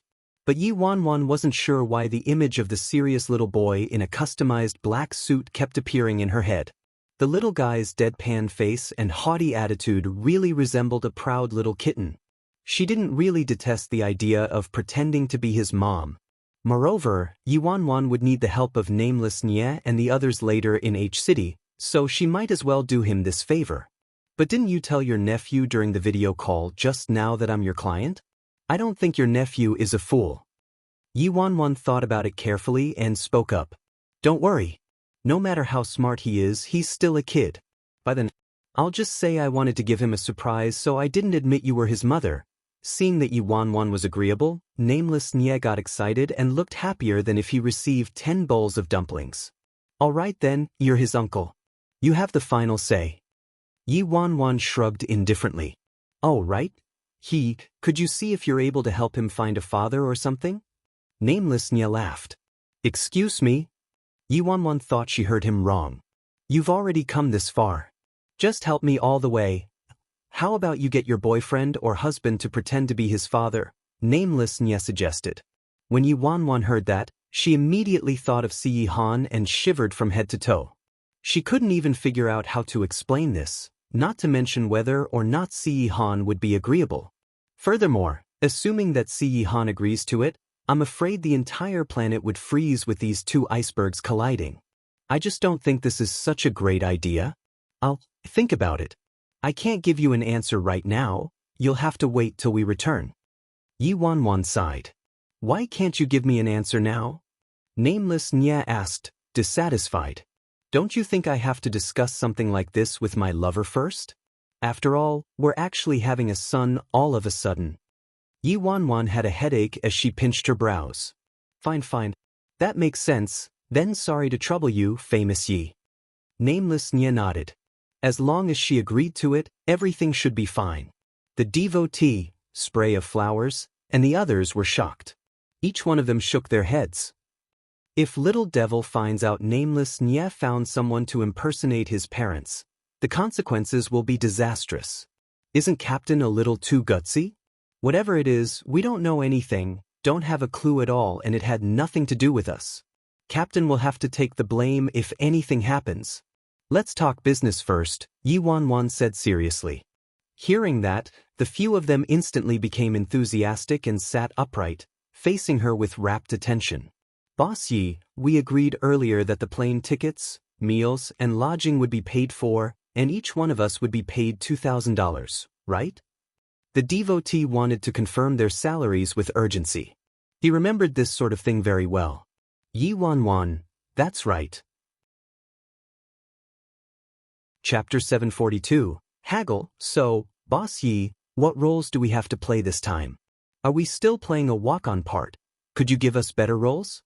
I think I can be a martial arts superstar. Of course, if the character is a martial arts superstar who cross-dresses, that would be better. I can play the role of a heroine, a female devil, a notorious female bandit leader, or a female general, etc. Spray of Flowers, who was dressed in a bright red top and was prettier than a girl, quickly leaned forward eagerly. Me too. The brick-moving foreigner raised his hand. Yi Wanwan looked at this group of rare species and was speechless. She had to say that the appearances of this little devotee and Spray of Flowers were really original and not conventional. If they underwent transformations, they could definitely become popular rookies. After all, they had quite good foundations. Yi Wanwan scanned around the room. The most qualified ones were the Iceberg Beauty, who enjoyed playing dead, as well as Nameless Nya. If she allowed this Iceberg Beauty to act like a corpse, he would most likely receive the Best Actor award, but if she made him act in other roles, he could forget about ever winning. She hadn't seen anyone lazier than him. And Nameless Nya had more of a sunshine boy image. He was also quite good-looking, and when he spoke, he could eliminate all the other young rookies in a second. With those thoughts in mind, Yi Wanwan stared at them, starry-eyed. Why hadn't she noticed this before? These people were hidden treasures. Yi Wanwan was confident that if she signed a contract with them, she would definitely be able to groom them. Of course, that was just her opinion. Boss Yi, I remember this H-city as a city of gambling on stones. Are you guys filming a movie about the speculation of precious stones? The devotee asked out of curiosity. Yi Wanwan returned to her senses. Her eyes lit up and she smiled. Actually, I didn't get you guys to come over to film a movie or drama series this time. Instead, I want all of you to be my bodyguards. Bodyguards? Upon hearing what Yi Wanwan said, the devotee and Spray of Flowers looked at each other. Boss Yi, you weren't very honest. We thought we were going to film a movie. Spray of Flowers looked very reluctant. We need an increase in our pay if you want us to be your bodyguards. $2,000 isn't enough. That's right. You'll have to pay us more. The brick-moving foreigner nodded repeatedly. Pay more? Nameless Nya frowned and looked sharply at them. After what Nameless Nya said, the devotee and brick-moving foreigner tactfully shut their mouths. Famous Yi, it's like this. We have rules and we don't use violence or do anything illegal. Even if we have to starve to death, we will never do those things. Nameless Nya turned to the devotee and Spray of Flowers. Am I right or not? Devotee, yes. Spray of Flowers, yes. The two of them were in low spirits. They finally found a high-paying job assignment with plane tickets, meals, and lodging provided, and each of them would be able to earn $2,000. They just had to be her bodyguards, right? Couldn't they do that? Great, what a waste of time. Are you sure? Yi Wanwan smiled faintly and looked straight at Nameless Nye. Of course I'm sure. Nameless Nye nodded sternly. All right. Yi Wanwan nodded and said, you have to find someone else to impersonate your nephew's parents, then. Also, I memorized your nephew's number while you were on the video call with him. What if I got drunk one day and told your nephew about you finding people to impersonate his parents? You wouldn't blame me, would you? Nameless Nye stood rooted to the ground after hearing Yi Wanwan's words. If the little devil found out I got people to impersonate his parents. Chapter 743. Do you have an illegitimate child? Famous Yi, how could you say that? Nameless Nye's attitude made a 180-degree turn and he forced on a smile. Those rules I mentioned just now only apply to other people, they don't apply to you at all. Also, being a bodyguard isn't against the law and we might not have to use violence, right? Devotee, spray of flowers, brick-moving foreigner, beautiful iceberg man. Yi Wanwan looked at Nameless Nye and smiled plainly. Forget it. It feels like I'm forcing all of you. Furthermore, it's against your principles to use violence. No, not at all. We don't feel forced at all. Nameless Nye shook his head non-stop. We're very willing to be Famous Ye's bodyguards. You'll be taking care of our meals and plane tickets? Where else could we find such a great deal, huh? Really? Yi Wanwan smiled. Of course. Nameless Nye was resolute. He glanced at the others. Am I right? Spray of flowers, Captain is right. Devotee, of course. Brick-moving foreigner, increase our pay, beautiful iceberg man. But how about giving us more money, huh? Famous Yi, look, H-City is too messy. How about increasing our pay by $500? Nameless Nye leaned towards Yi Wanwan and chuckled lightly.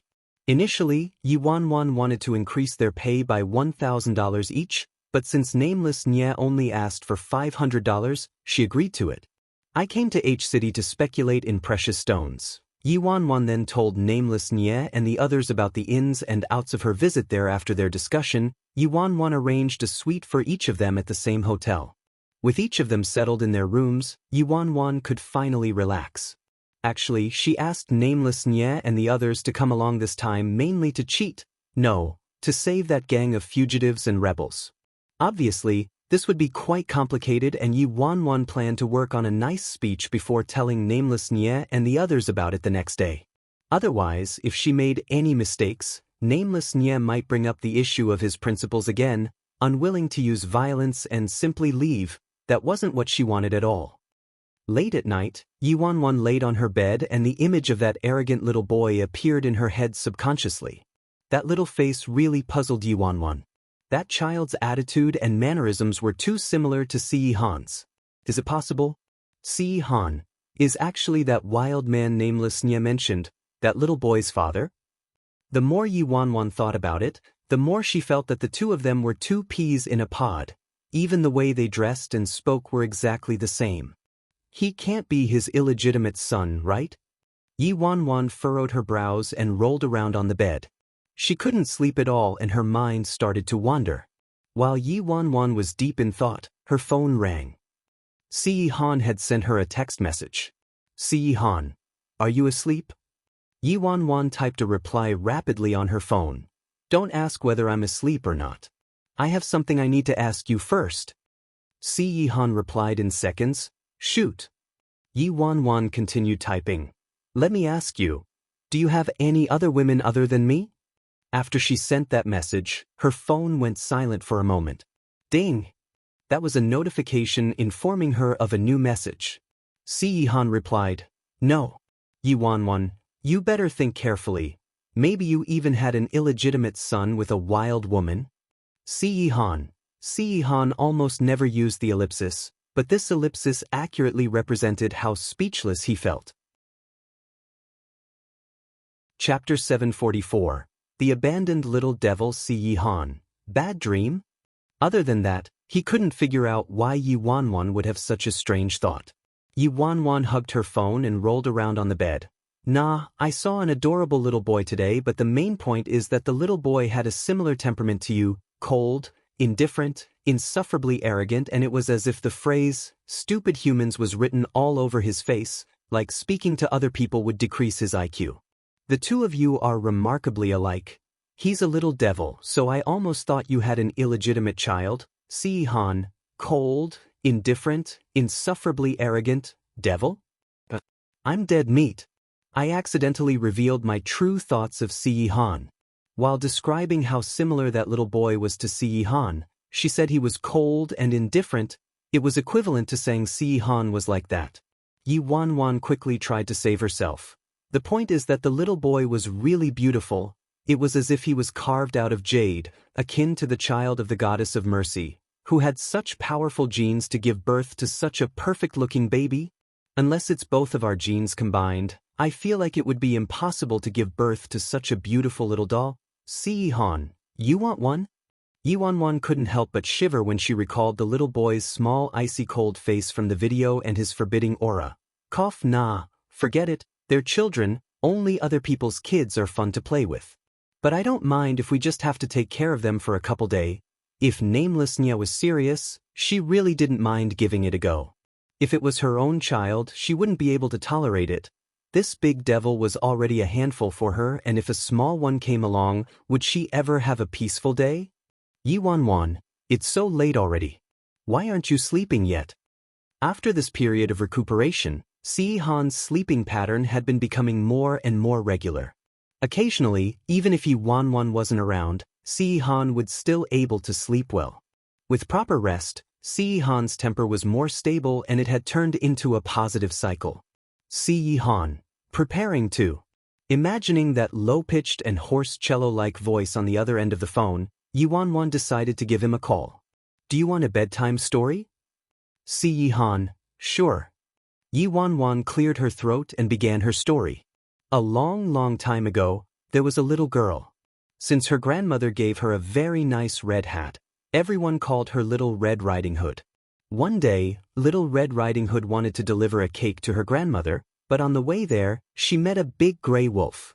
Little Red Riding Hood had never seen such a handsome wolf, so she used the cake to lure the big gray wolf into a secluded little forest. Little Red Riding Hood sternly said, "You ate my cake, so you're mine now." Si-han, even if he hadn't listened to any fairy tales before, he knew that there was something wrong with this bedtime story, right? The next morning, the group of 5 appeared with heavy eye bags. On the other hand, Yi Wanwan was full of energy and thought the dark circles around their eyes was strange. Did all of you sneak off to be thieves last night? Devotee, how is that possible? We're a decent team. Spray of flowers. Exactly. We don't do anything sleazy anymore. Yi Wanwan was speechless. So it means they used to be sleazy? Brick-moving foreigner replied, Boss, in order to perform well as your bodyguards, Captain ordered us to watch many movies, so rest assured that we'll do a great job for this mission. When Yi Wanwan heard that, she was moved. She really didn't think these people could be so reliable. It must have been hard on all of you. Don't worry, if you do this well, I'll give each of you another big red packet. Chapter 745. The Great Merger of the Group of 6 Nameless Nya. Boss, so what are we doing today? Godly Rod, take it down. Sure thing. The devotee dug and dug but didn't end up taking out a book. Instead, he took out a stack of yellow talismans to replace it. I forgot to bring a pen. Spray of flowers gave him side. I then handed him an eyeliner pen. The corners of Yi Wanwan's lips twitched and she coughed. We'll be doing some precious stone speculation today. All of you just need to follow me around and put on an act. You don't have to take down any notes. Nameless Nya promised her, Famous Yi, don't worry. Just leave it to us. We'll make sure that even a fly won't be able to get close to you. He then glanced at the others. All of you know what we have to do today? The 4 of them replied in unison, yes. Nameless Nya, what's our slogan? The 4 people said, Boss famous, as pretty as a flower, pretty pretty pretty pretty, beautiful beautiful beautiful beautiful. Upon hearing their slogan, Yi Wanwan nearly spewed out blood. She didn't expect that such a shameful slogan would actually befall her ears one day. Cough cough cough. I appreciate your kindness, but let's just do without the slogan. Yi Wanwan was in the middle of speaking to the five of them when she heard air footsteps behind her. 11 and Feng Xianyi were walking towards them. Swish, swish, swish. Spray of flowers, brick-moving foreigner and the devotee immediately stepped in front of Yi Wanwan and entered a state of vigilance. The iceberg man was also kicked to the front by nameless Nye to be her human shield. Spray of flowers, who are you? Brick-moving foreigner, these two people seem very dangerous. Step back, boss. Devotee, evildoers, where are you coming from? Yi Wanwan nearly broke down. Calm down, they're my people, Spray of Flowers immediately said. Boss, as the saying goes, one may know a person for a long time without understanding his true nature. I think the guy in red with a ring around his finger seems quite suspicious. Yi Wanwan turned to look at Feng Xianyi.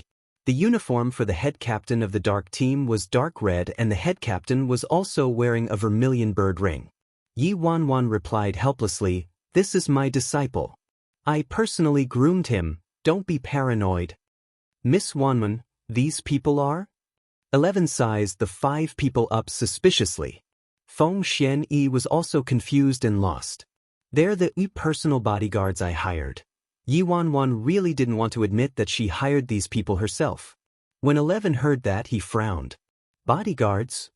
He and Feng Xianyi flew over with Miss Wanwan to protect her, yet she got some personal bodyguards herself. Did she not trust them?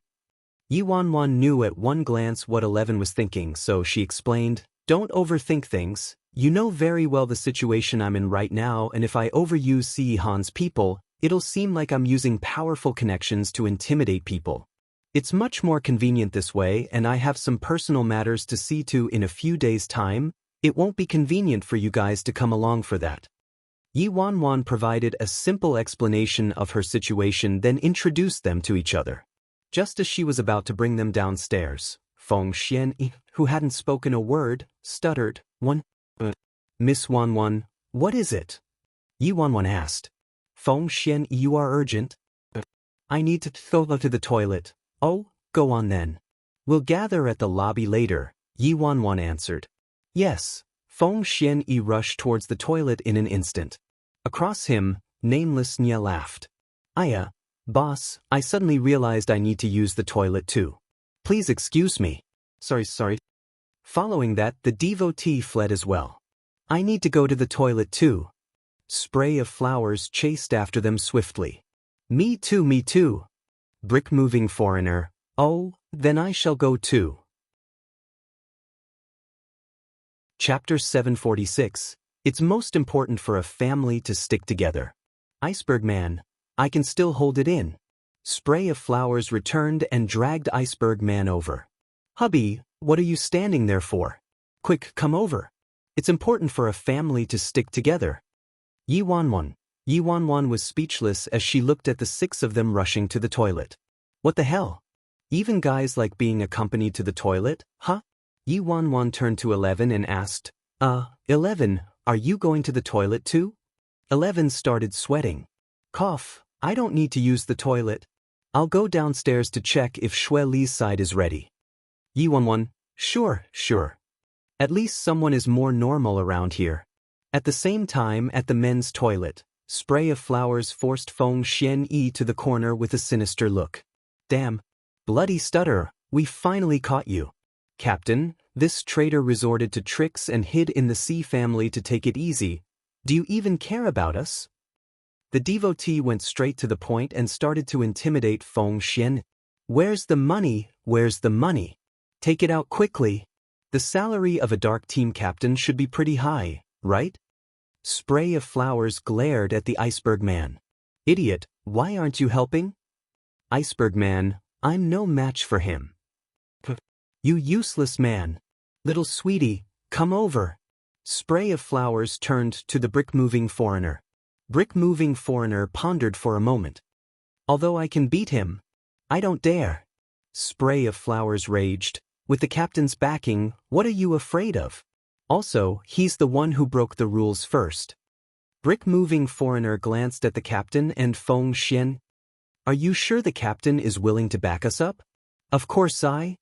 Just as Spray of Flowers was about to speak, He lifted his head and saw Nameless Nye and Feng Xianyi deep in discussion. Feng Xianyi leaned against the windowsill behind him. "Captain, give me a cigarette." Nameless Nye brought out a cigarette and some matches. He passed one over to Feng Xianyi, placed one between his lips and lit a match. The two of them leaned forward and lit their cigarettes. Nameless Nye said, "Tell me, what's the deal?" Feng Xianyi puffed his cigarette, then glanced at everyone, surprised. "I didn't expect that you guys would find out, TSK, and you guys were faster than I thought." Devotee, find out about what? Spray of flowers, find out? What are you talking about? Brick-moving foreigner, what do you mean? Iceberg man? The corners of Feng Xianyi's lips twitched a little. "Never mind, just pretend I didn't say anything. I shouldn't have overestimated your IQ." The devotee was angered. "What do you mean by that?" It was rare that Spray of Flowers and the devotee were united in their thoughts, and Spray of Flowers exclaimed, "Exactly! Why are you beating around the bush?" Feng Xianyi glanced at each of them and asked, "Since you guys didn't find out anything, why are you with this woman?" Spray of Flowers said, "Miss Yi is our client." Devotee, she hired us to be extras before, and this time, we're acting as bodyguards. She pays us really well. Brick-moving foreigner, very generous. Iceberg man, in. Feng Xianyi turned to Nameless Nye. "Captain, are you sure you don't want to recruit a couple more members?" Spray of Flowers was furious. Damn. Feng Xianyi, you bastard. Why are you trying to come between us again? I'll fight you." Nameless Nye waved and motioned the brick-moving foreigner to move Spray of Flowers aside. Then he asked Feng Xianyi, "What have you found?" Chapter 747, burst into tears and fainted in the toilet. "There's something fishy about this woman's identity," Feng Xianyi said. Nameless Nye puffed out a smoke ring. "She resembles Worryless Nye to some degree, but she's definitely not worryless." Spray of Flowers immediately chimed in, "Never mind that you treat us like fools, but do you really think our captain is dumb? Since when did he ever let any clues slip by? We already checked the identity of this woman. She's the youngest granddaughter of Yi Hongwei from Yi Group, Yi Wanwan. There's nothing fishy about her." Feng Xianyi said, "I've also investigated and found nothing wrong with her identity." "Damn. Why did you say there was something fishy then? There's something wrong with your head?" Feng Xianyi looked disapprovingly at Spray of Flowers. "Who told you that just because we didn't find anything, there's no problem with her?" Spray of Flowers retorted, "This is absolutely absurd. If you didn't find anything, it obviously means there's nothing wrong. Captain, don't believe his nonsense. I think he's just lazy." The devotee echoed, "That's right, he obviously just wants to eat and drink there for free. Don't try to fool this poor Taoist. The Xi family is wealthy. Captain, look how plump he is now." Nameless Nye looked at Feng Xianyi and muttered, "Are you sure?" Pinching the cigarette between his fingers, Feng Xianyi added, 2 years ago, I followed a clue and investigated Country Z, placing the focus on Yi Wanwan, but just as the captain found, there's nothing wrong with this woman at all. At first I was about to withdraw, but..." Nameless Nye, "But what?" Feng Xianyi, "But lately I suddenly realized this woman is quite interesting." Spray of Flowers immediately screeched and complained, Damn. Captain, not only is this fella eating well and slacking off, but he's using the excuse of working to pick up girls." The devotee pondered, is he really picking up girls? Not courting death? Everyone knew about the engagement of Worryless Nye and Ji Huang. Unless the person didn't want to live anymore, who would actually have the audacity to give Ji Huang a green hat?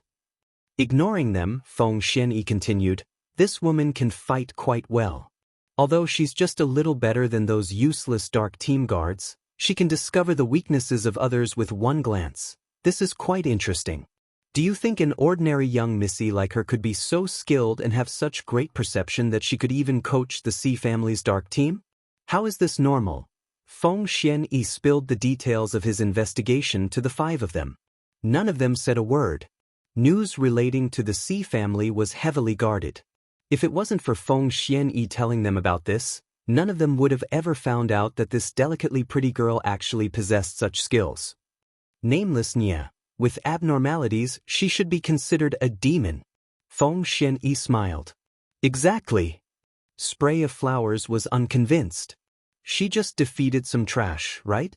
What's the big deal, devotee? It's not impossible that she received some special training, but saying that she's somewhat related to Big Missy is a little too far-fetched. As they were talking, a message notification came from someone's phone. Grinding the end of his cigarette, but Feng Xianyi said, "In short, do whatever you want. Just don't get in my way." Nameless Nia was silent for a moment, then he glanced at Spray of Flowers and the others. "For now, we'll pretend we don't know Feng Xianyi. Don't expose us, especially you, Spray of Flowers. You hear me?" Spray of Flowers immediately burst into tears and fainted in the toilet. "Captain, how could you be so fierce with me? This bloody stutter just came back and now you're being so mean to me. You really have an affair with this bloody stutter." Sob devotee. Stop changing the subject. The main point is the money, the money. Chapter 748. Treated as a decoration, Yi Wanwan brought Feng Xianyi, Nameless Nia and the others downstairs to meet with Xue Li and the group of experts. Aside from 11 and Feng Xianyi, Yi Wanwan had 5 new faces with her. With a total of 8 people walking beside her, she seemed quite powerful. When Xue Li saw this scene, he knitted his brows. He didn't care for the people Yi Wanwan brought with her and he said directly, "Miss Yi, our time is limited for this trip. Let's not waste any more time and head straight for the biggest jade trade store in H City." Director Qin already made arrangements beforehand and got the boss to reserve a batch of top-quality materials for us. The 3 experts behind Xue Li were also Qin Ruoshi's people and they chimed in, "Miss Yi, you don't have to worry about this trip at all. Director Qin is very familiar with the market in H City and has more experience than us. She's already done quite a bit of research already." "That's right. The goods handpicked by Director Qin won't lead you astray. You just have to shop accordingly and provide payment." These people sounded very kind, but they were obviously mocking her and treating her like a decoration. Yi Wanwan didn't object. She simply smiled and said, "Sure, let's go and take a look." H City was truly the city of gambling with precious stones in Myanmar. Various shops lined the streets. Present were businessmen from all around the world to rich bosses to tourists. The street was extremely lively and busy. The so-called gambling with precious stones was a term used in the jewelry industry. When jade was extracted, a layer of weathered skin would be wrapped around it. With the present existing methods, there was no way of determining the quality of the raw stones inside and whether or not there was jade inside at all. The only way to find out would be to cut it open. If high-quality jade was found inside the rock, it was considered a win in the gamble, but if there was nothing inside, it was just a piece of scrap and this meant the gamble was lost. Currently, the lowest price for a raw stone was below the hundreds, while raw stones with a higher probability of containing a jade could go for up to hundreds of thousands, millions, or even over 100 million. Once the gamble was lost, one could lose an entire family fortune. Of course, if one won, the returns would be at least 100-fold and one would become rich overnight. The precious stone industry was one of the areas the C Corporation dealt with the jade business making up a huge portion. In the jade business, the most crucial part was the purchase of raw stones. For example, not long ago, a competitor of the C family in the precious stone industry acquired a piece of top-quality, glass type of jade through gambling in precious stones.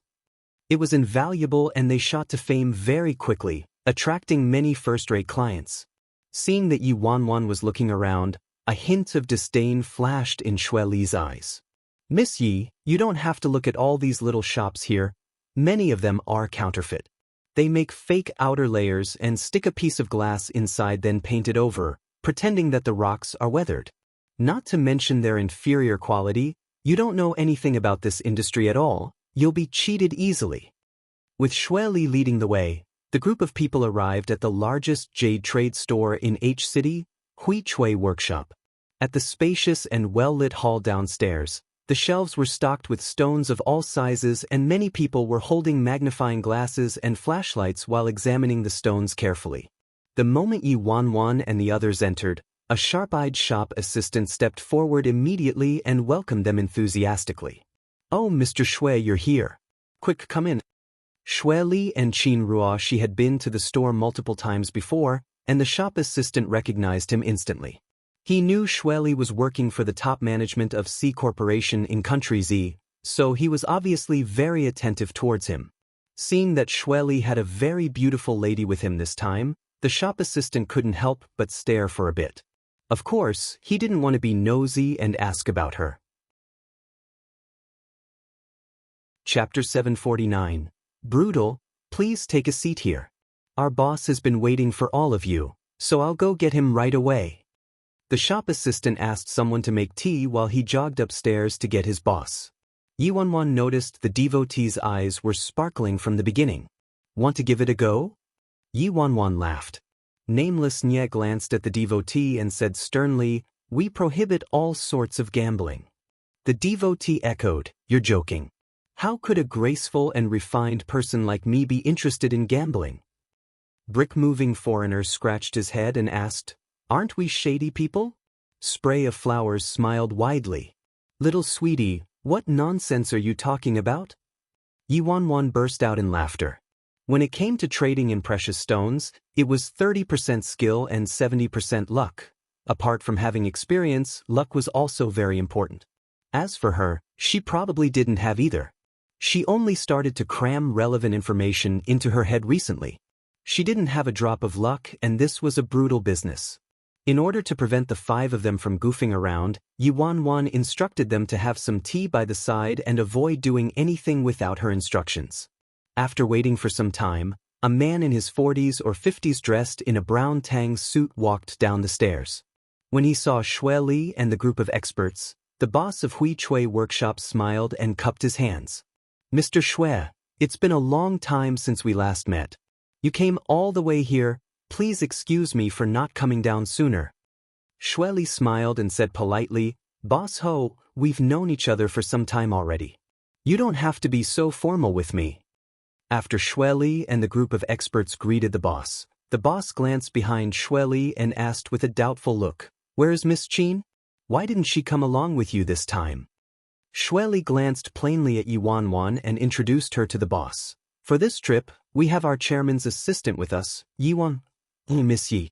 Miss Yi, this is the owner of the biggest store for trading precious stones, Hui Chui Workshop. This is Ho Mao Feng or Boss Ho." "Boss Ho." Yi Wanwan greeted him. Ho Mao Feng sized Yi Wanwan up and didn't look too happy.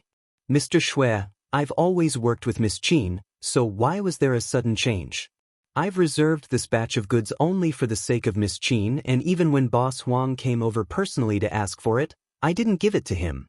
Now, you casually brought another person here and want to pick up the goods just like that?" 11 and Feng Xian Yi didn't look too happy either when Ho Mao Feng suddenly made a fuss. "What does he mean by casually bringing another person here?" 11 said sternly, "Boss Ho, this is the future mistress of the C household. Are you saying it's not enough that she came down personally?" Ho Mao Feng sat down, held a cup of tea and used the tea lid to lightly brush the tea leaves inside. Then he spoke arrogantly, "I reserved this batch of goods for Miss Qin. I won't allow anyone else to collect it." Future mistress of the household? I've heard about her, and even if she's gotten favor by relying on her looks and coaxing people, how long can she last? How can she compare to the deep and long relations the Qin family has with the C family?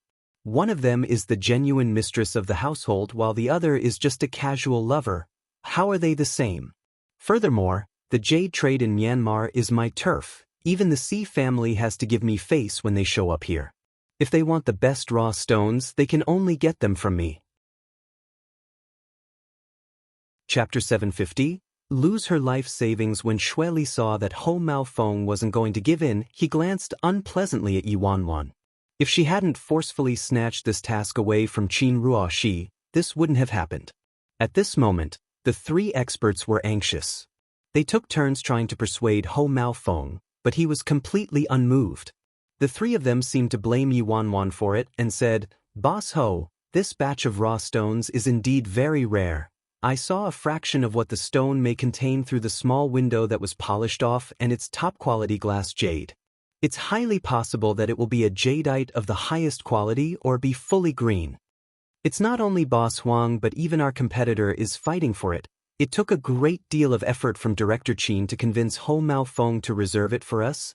I'm afraid all her efforts are going down the drain, huh? She shouldn't brag about her abilities if she doesn't even have them. Does she really think that by having connections with Chairman Si, everyone will give her face? Xue Li and the three experts took turns negotiating with Ho Maofeng while Yi Wanwan didn't participate in it at all and sat calmly in the corner, sipping her tea. Yi Wanwan's nonchalant attitude made Xue Li and the others hopping mad. Watching this situation unfold, 11 started to worry. Miss Wanwan, do you want me to contact housekeeper Su and ask him for some backup? Maybe Boss Ho will give us some face then. Yi Wanwan placed her teacup down and said casually, no need for that. On the other side, Ho Maofeng wasn't going to give in, so Xue Li gave Qin Ruoxi a call. Boss Ho, please give me a moment, I'll call our director Qin. Xue Li said something to Qin Ruoxi over the phone and seemed to relax a little. After that, she walked over to Ho Maofeng. Boss Ho, our director Qin will speak to you personally. Ho Maofeng took the phone and there was a drastic change in his attitude. Hello, Miss Qin. Didn't we agree that you would be coming down personally to check the goods? Why was there a sudden change? It's such an important matter. How could I simply hand it to someone else? Do you think this is reasonable at all? Oh, Miss Qin, what are you saying? How could I not give you face? All right then, since you put it this way, I obviously don't have any issues on my side. Ho Maofeng chatted with Qin Ruoxi for about 10 minutes before hanging up. Xue Li walked over quickly. Boss Ho, so? Ho Maofeng put on airs and said reluctantly, since Miss Qin gave me her word, I obviously don't have any issues. Follow me to view the goods then. Sure. Sorry to trouble you, Boss Ho. Xue Li heaved a sigh of relief. The three experts smiled. Sure enough, Miss Qin has her ways. When we came down with Miss Qin in the past, we never had so many issues. Now we have to tolerate Boss Ho's bad mood. Shortly after, Ho Maofeng got some people to move the raw stone Qin Ruoxi reserved. The shop assistant pulled 2 trailers over. One of them had a couple of rocks on it, each weighing around 10 caddies, while the other trailer had a single large boulder which weighed over 100 caddies.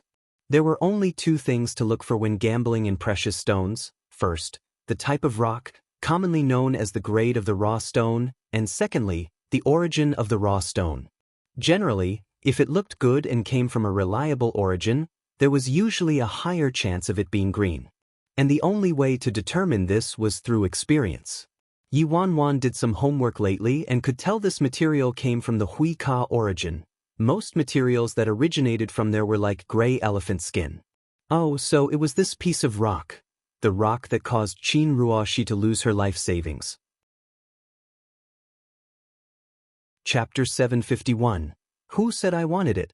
Hui Ka was one of the largest mines and it was also an old one. It had very few reserves at present, which made the large boulder even rarer. What was rarer was that not only did this boulder have many black spots, but there was also a distinct green python belt running through it. There was a saying that went like this: green comes with the black, which meant that raw stones with black spots on them had a much higher chance of containing green jade.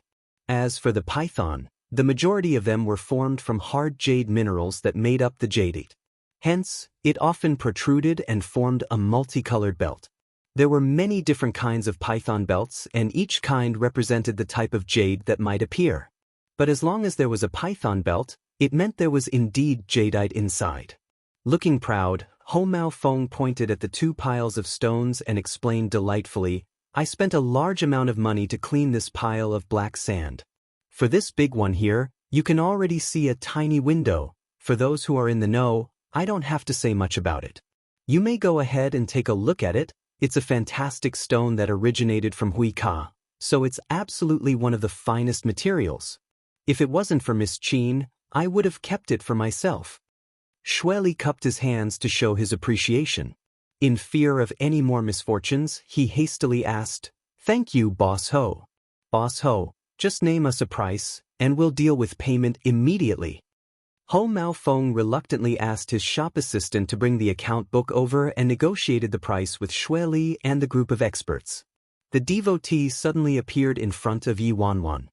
He leaned towards her and said, "Boss, I think they're ignoring you." Spray of flowers. "Boss, should we teach them a little lesson?" A punch for only $88. Nameless Nye coughed and the two of them instantly retreated without a word. Nameless Nye said, "Famous Yi, just let us know if you need us to do something. Although we can't use any weapons or resort to violence, we still have many other ways of getting back at them." Yi Wanwan chuckled softly. "Huh, it's all right, thank you." "Ignore me?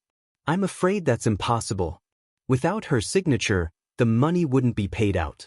After a very long negotiation, they were finally done. Xue Li brought the bill over to Yi Wanwan and said directly, "Miss Yi, everything has been settled. You just have to sign here." Behind him, Ho Maofeng still looked very unwilling. "I agreed to do this for the sake of Miss Qin this time.